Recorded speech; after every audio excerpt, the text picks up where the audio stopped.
저는 오늘 새롭게 되는 날이 이르리라 라는 제목으로 사도행전 3장 후반절 말씀 계속 전하도록 하겠습니다. 저를 다시요. 새롭게 되는 날이 이르리라. 옆에 분에게 한 번만 더. 새롭게 되는 날이 이를 것입니다. 우리 목사님이 말씀하셨죠? 예언적 선포를 하시라고.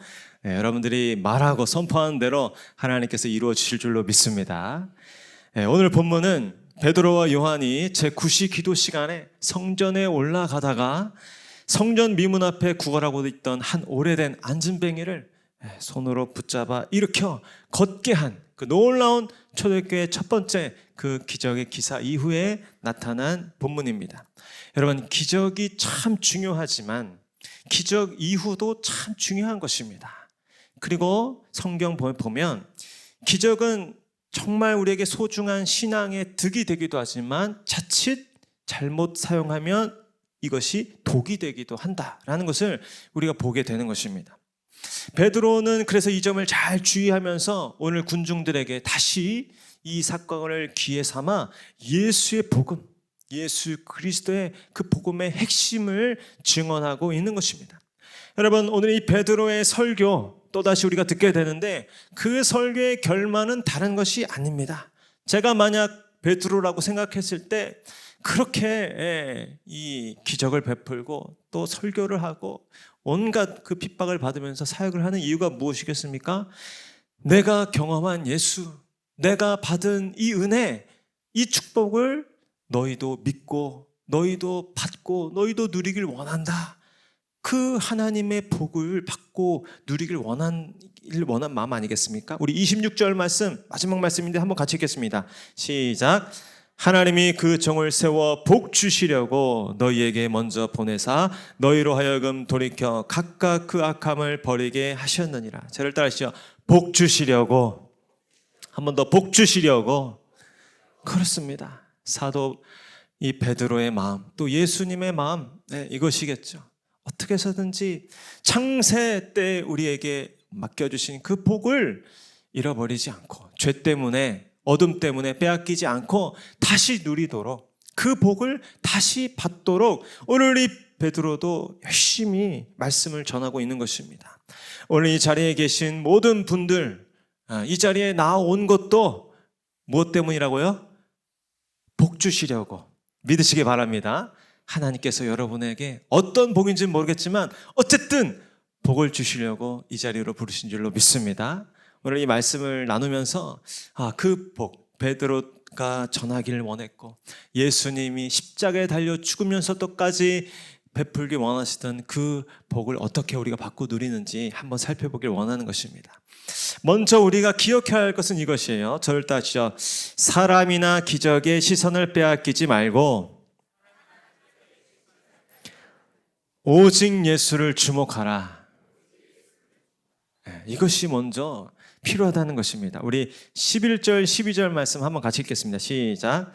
난 사람이 베드로와 요한을 붙잡으니 모든 백성이 크게 놀라며 달려나가 솔로몬의 행각이라 불리우는 행각에 모이거늘 베드로가 이것을 보고 백성에게 말하되 이스라엘 사람들아 이 일을 왜 놀랍게 여기느냐 우리 개인의 건강과 경건으로 이 사람을 걷게 하는 것처럼 왜 우리를 주목하느냐. 아멘.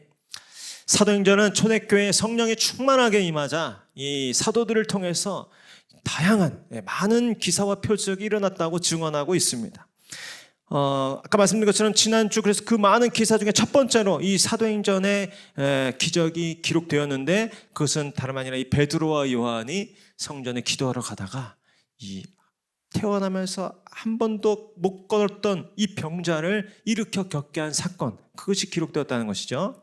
제가 그것에 대해서 의미를 말씀드렸죠. 이건 단순한 기적을 넘어서 예수 그리스도를 통해서 하나님이 어떤 일들을 행하시는지, 예수 그리스도의 그 죽음과 부활을 통해서 이 멸망받을 위기 가운데 있는 인류를 어떻게 일으키시고 구원하시는지를 나타내는 표적이다라고 말씀드렸습니다.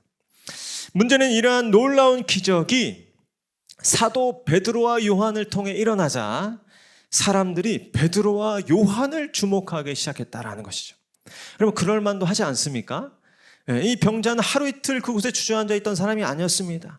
예루살렘에 사는 사람이라면 이 병자의 사연과 이 처지를 다 아는 그런 오랜 병자였습니다. 그런데 그 가망 없어 보이던 병자가 이렇게 일어나 걷고 뛰는 모습으로 사람들 앞에 다 나타나니까 사람들이 놀랄만도 하고 이 소요가 일어날 만합니다. 그러나 베드로는 이러한 분위기 속에서 어떤 위험을 감지하였습니다. 그리고 이렇게 말하죠. 이스라엘 사람들아, 이 일을 왜 놀랍게 여기느냐? 우리 개인의 권능과 경건으로 이 사람을 걷게 한 것처럼 왜 우리를 주목하느냐라고 이야기하는 것입니다. 저는 이 말을 하는 베드로의 뉘앙스에서 마치 옷에 불이 붙으려는 것을 보고 화들짝 놀라면서 막 불길을 털어내는 그런 모습으로 소스라치면서 이렇게 베드로가 얘기하지 않았을까 생각을 하였습니다. 여러분, 기껏 하나님께 잘 쓰임받다가 한순간 잘못되고 망가지는 그러한 인생, 그런 신앙인들을 보게 됩니다. 자기 자신이 통로라는 사실을 잊어버리고 마치 자신 안에 특별한 어떤 능력과 자신만의 특별한 어떤 기술, 지혜 때문에 어떤 일을 했다고 착각하고 그렇게 생각하면서 변질되는 것이죠. 그러나 오늘 베드로와 요한은 그것을 주의하였던 것입니다. 만약 그렇지 않았다면 기독교 말고도 베드로교, 요한교가 생겼을 것입니다. 성령만 보혜사가 아니고 나도 또 다른 보혜사다라고 말하는 사람들이 너무나 이 한국에도 많은 것이죠. 여러분, 기독교는 기적을 무시하거나 폄훼하지 않습니다. 그러나 또한 기적만 추종하고 또 기적에만 목을 매는 종교가 아니라는 사실을 기억해야 할 줄로 믿습니다. 그럼 어떻게 균형을 가질 수 있을까? 오늘 본문을 묵상하면서 저는 이렇게 생각해 보았습니다.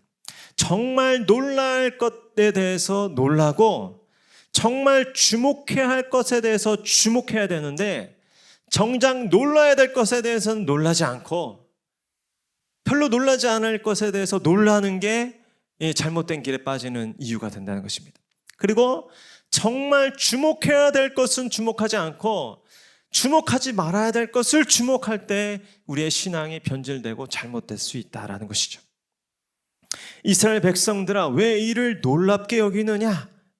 신앙생활을 잘하는 것 같지만 잘못되는 케이스는 정말 놀라야 할 것들은 놀라지 않고 별로 놀라지 않은 것에 대해서는 소스라치게 놀라는 그런 모습입니다. 못 걷던 병자가 일어나는 이 육체의 치유와 회복, 놀랍죠. 그러나 생각해보면 이것은 제한적이에요. 일시적이에요. 정말 놀라운 것은 우리의 영혼이 영원한 생명과 구원을 얻는 것이 정말로 놀라운 일인 줄로 믿습니다. 못 걷던 병자가 일어나는 육체적 치유와 회복이 일어나는 것이 놀랍지만 어떻게 보면 또 놀라운 일이 아닌 것은 이 기적이 사람 앞에서나 기적이지 하나님 앞에서 과연 기적이겠냐는 것입니다. 사람의 관점으로 볼 때 놀라운 일이지 하나님의 관점에서 보면 아무 일도 아니라는 것이죠. 그런 관점이 우리의 신앙 가운데 필요하다는 것입니다. 왜냐? 하나님 외에 다른 것들에 우리의 시선이 빼앗기지 않기 위해서. 그리고 이 일은 베드로와 요한이 주의하면서 말했듯이 전적으로 하나님의 역사지. 이러한 기적과 표적은 하나님이 하신 일이지 베드로와 요한의 어떤 힘과 능력으로 한 일이 아니라는 것입니다. 이것을 분명히 해야 우리가 신앙생활 가운데 잘못된 길로 빠지지 않는 것입니다. 여러분, 이러한 기적과 이 베드로와 요한과 같은 사람은 어떤 표지판과 같은 역할을 하는 것이죠. 저쪽으로 가면 예수님이 계십니다. 저쪽으로 가면 진리가 있습니다. 라고 여기다 화살표를 크게 쓰고 사람들 앞에 이렇게 잠깐 그 사람들이 보고 여기 머무는 것이 아니라 예수님께로 갈 수 있도록 방향을 제시하고 또 길을 가르쳐주는 표지판과 같은 것이죠. 근데 여러분 어떻습니까? 도로의 표지판이 아무리 화려하고 아무리 세거라 할지라도 그 화살표의 방향이 잘못되어 있다면 어떻게 되겠습니까?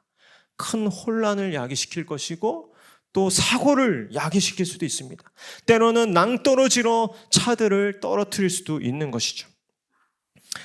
예전에 우리 한국교회도 보면 이런 놀라운 일들을 일으키는 분들이 있었다고 내려오고 있습니다. 박태선 장로라는 분이 멀쩡히 이 기성교회에서 장로의 임직을 받았는데 그를 통해서 이 놀라운 기적이 나타나는 거예요. 병자들이, 이 등이 굽은 사람들이 막 펴지고 안전뱅이가 막 일어나고, 그러면서 집회를 열고 또 이렇게 부흥회를 하면서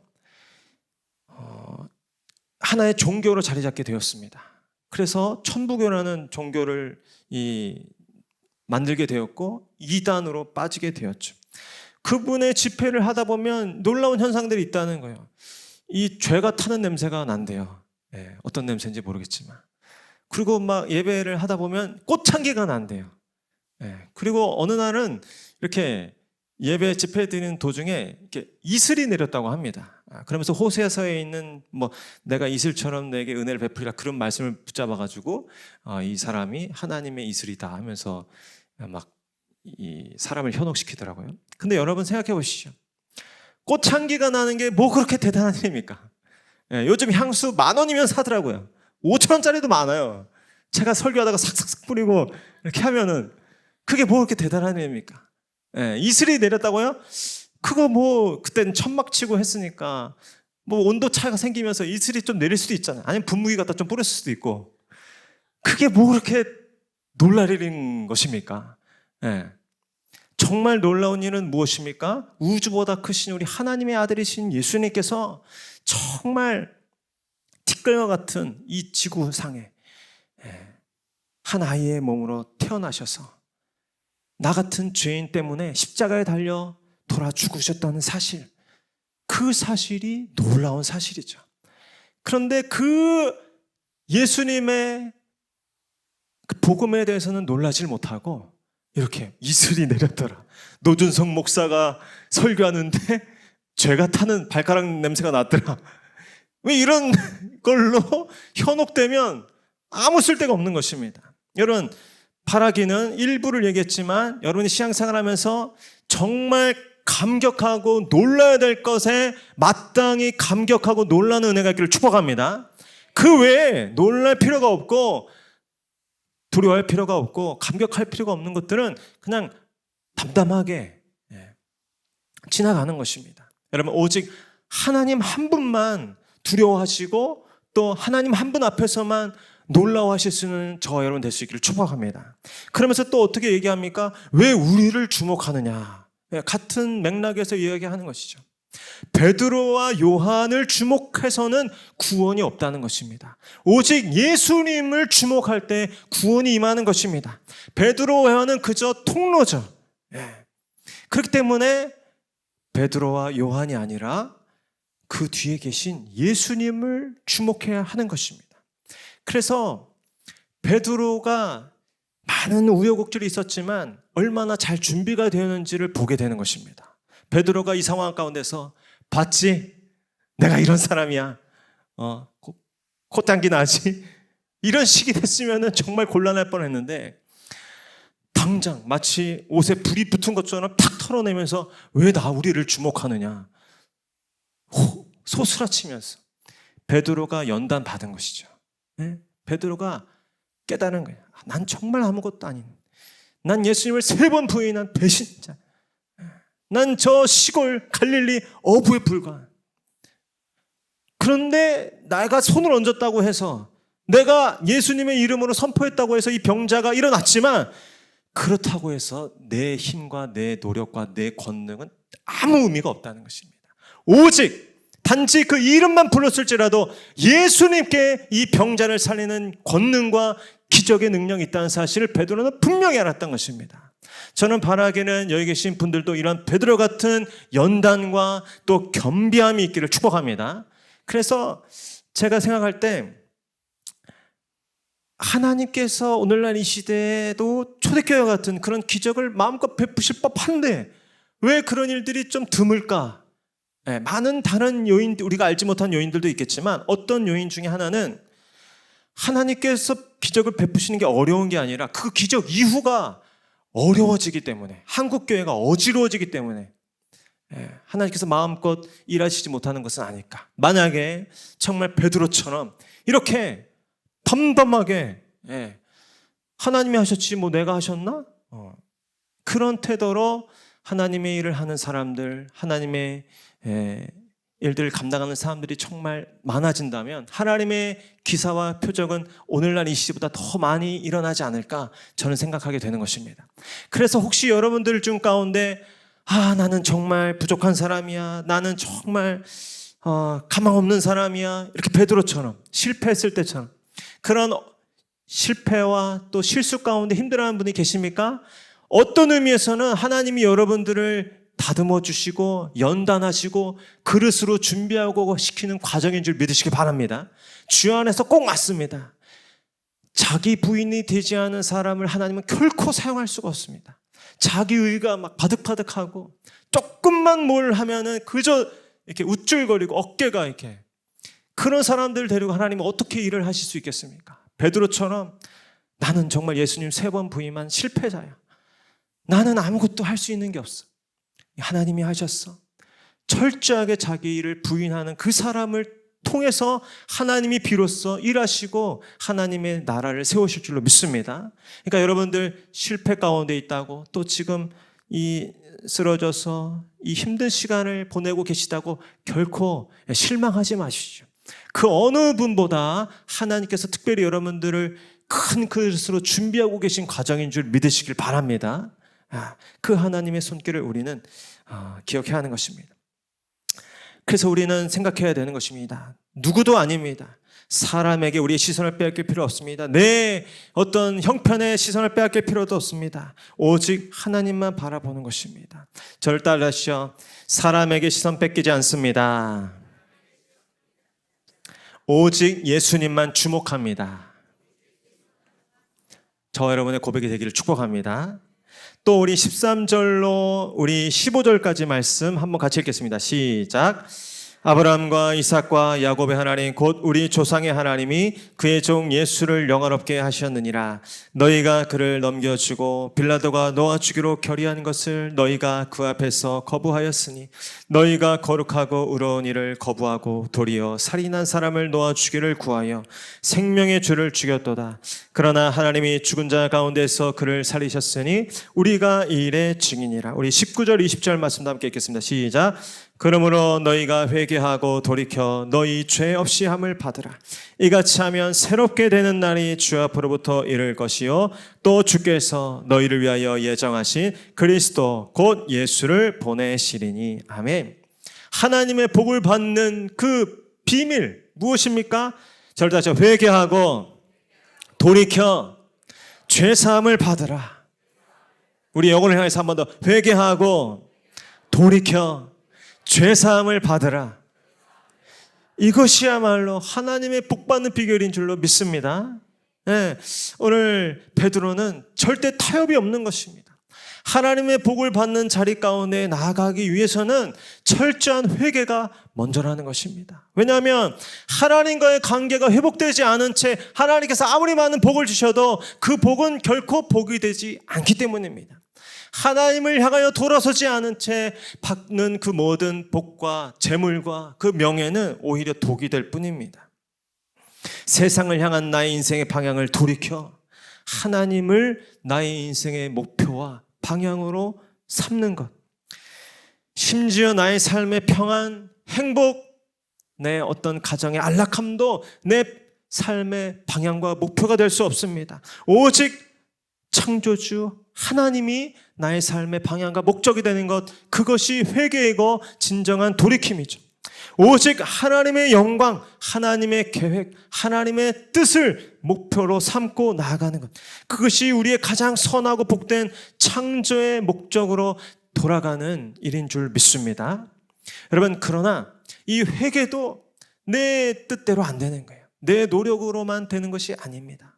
하나님의 아들이신 예수님께서 나의 모든 죄와 수치와 저주를 위해 친히 이 땅 가운데 오시고 우리가 그를 끝까지 거부하고 오늘 이 유대인들처럼 끝까지 밀쳐내고 끝까지 그를 저주했음에도 불구하고 기어이 말기후에 한 아기의 모습으로 태어나시기까지 성육신 하셔서 우리의 모든 질고를 아시고 이 땅에 공생의 삶을 사시다가 가장 끔찍한 그 십자가에 가장 수치스러운 모습으로 그 모든 죄의 짐을 짊어지고 돌아가셨다는 그 예수의 복음, 그 예수의 이야기 앞에 우리는 그저 무릎을 꿇을 뿐입니다. 그저 엎드려 고개를 떨굴 뿐이죠. 그때 성령의 주장하시는 섭리 속에 우리 안에 회개가 일어나는 것입니다. 우리가 주님께로 돌이키게 되는 것이죠.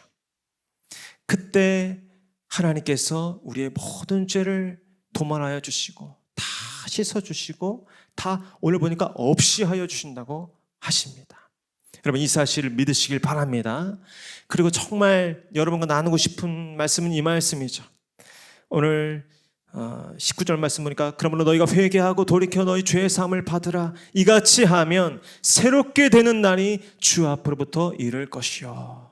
오늘 제목입니다. 이같이 하면 새롭게 되는 날이 이르리라. 여러분 믿으시길 바랍니다.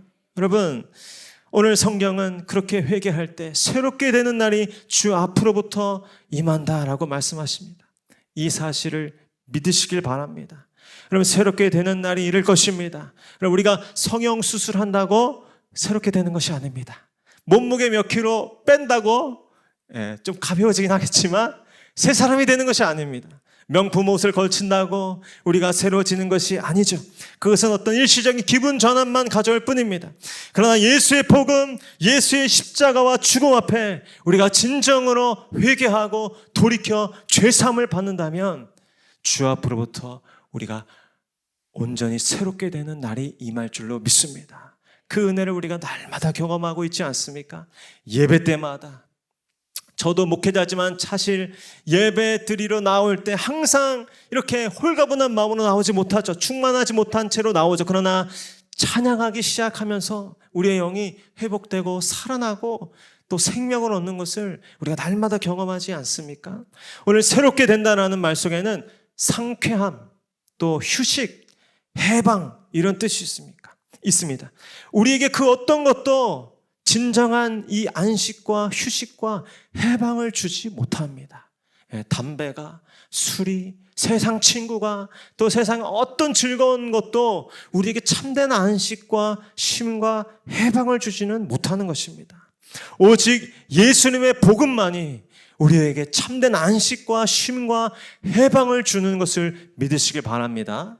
그래서 오늘 이 밤에 예수 복음 앞에 다 회개하고 돌이켜 죄사함 받으시고 주 앞으로부터 새롭게 되시는 여러분들 되시기를 축복합니다.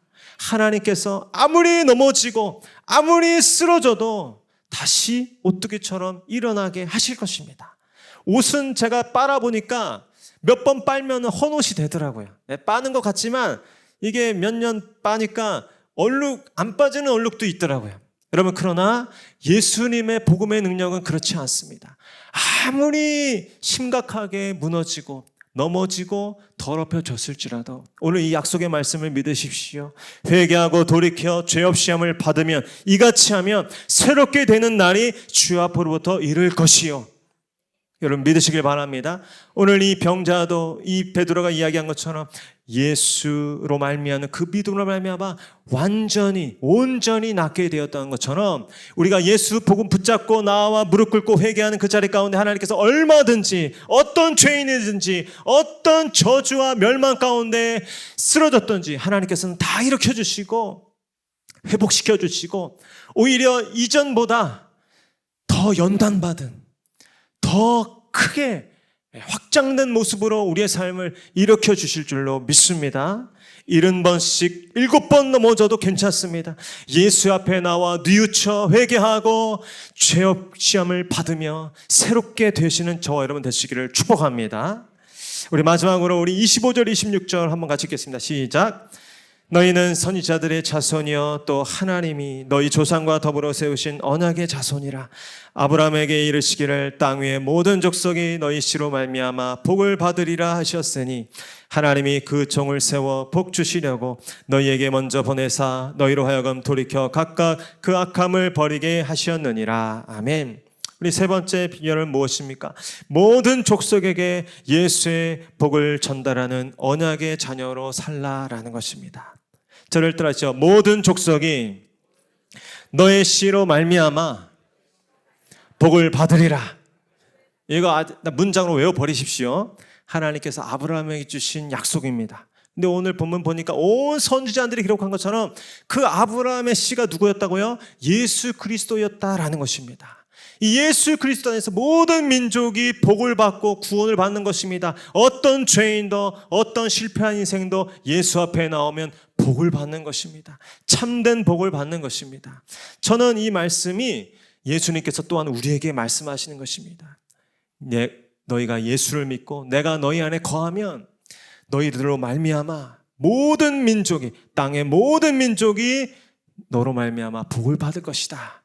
이 약속의 말씀이 성령이 내주하는 사람, 예수님의 약속이 내주하는 사람을 통하여서 이루어질 줄로 믿습니다. 저는 바라기는 여기 계신 한 분 한 분이 그 아브라함의 언약, 예수 그리스도의 언약 가운데 하나님께 이렇게 온 민족 가운데 쓰임받는 복의 축복의 통로가 되시기를 축복합니다. 여러분, 이 구리시에 살지만 온 나라와 또 열방을 품으시기를 축복합니다. 하나님께서 여러분들을 통하여 하실 놀라운 일들을 기대하시며 나아갈 때 오늘 예수 그리스도로 말미암는 그 복과 은혜가 여러분의 가정과 자녀들을 넘어서 이 도시와 나라와 민족 가운데 부어질 줄로 믿습니다. 그런 소원과 또 믿음을 가지고 우리 한번 같이 찬양하겠습니다.